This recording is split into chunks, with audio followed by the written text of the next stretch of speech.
Hamza free কিকটা নেবেন এবং referee দেখছেন কোথায় থাকবে একজনের ওয়ালটা।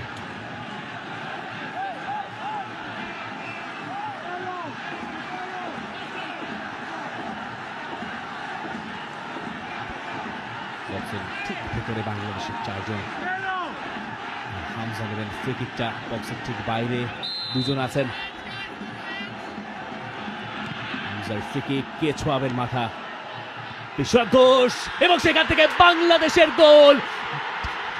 বাংলাদেশ এগিয়ে গেল সান মারিনোর বিপক্ষে দ্বিতীয়বারের মতো, এবং আরো একবার সেই তপু বর্মন।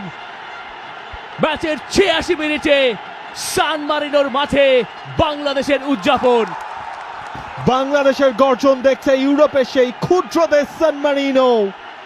বিশ্বনাথ ঘোষ তিনি তুলে দিয়েছিলেন, তপু বর্মন আরো একবার হেডারে জাল ছিঁড়ে দিয়েছেন সান মারিনোর।